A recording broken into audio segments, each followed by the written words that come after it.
आंनि मोनसे आरज। हे इसोर, बिनि मेगनाव माब्लाबाबो मोदै दा बोहैथों। बोहैयो माब्लाबा मोदै, अब्ला आंनि मुंनि मोदै दा बोहैथों। बास बेनो आंनि मोनसे आरज। मुलुगनिफ्राय अख्रांसिम गासै खुसि होनो हायो। बिनि फिसानिख्रुइ फिसा गासै हास्थायनायखौ आबुं खालामनो हायो। हे इसोर, आंखौ बेबायदि आखा फाखा बानाय। बास बेनो आंनि मोनसे आरज। जिउनि गासैबो दिंग्रायनाय मोजां गाज्रि गासैबो समाव बिजों लोगोसे गसंफानो। हे इसोर, आंनि सोलेराव बेबादि जिउ हो। बास बेनो आंनि मोनसे आरज।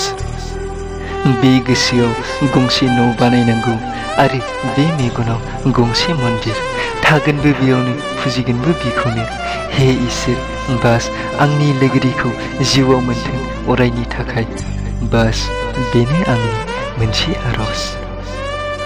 गासैबो सोदोबजोंनो गुबुननि सिगाङाव बिनि सोमोन्दै खिन्थानो, बिखौ गोसोखांनो, बाख्नायनो।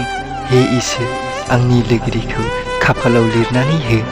बास बेनो आंनि मोनसे आरज।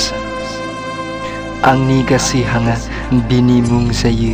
आंनि गासै आरजआ बिनि मोजांनि थाखाय जायो।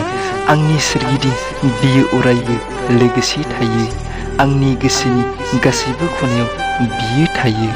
हे इसोर, बेबायदि लोगोरिखौ लोरबांथिनि जाहोनाव माब्लाबाबो दासेख' आंनिफ्राय। बास बेनो आंनि मोनसे आरज। हे इसोर, अरायनि थाखाय बिनि बानाय आंखौ। बास बेनो आंनि मोनसे आरज।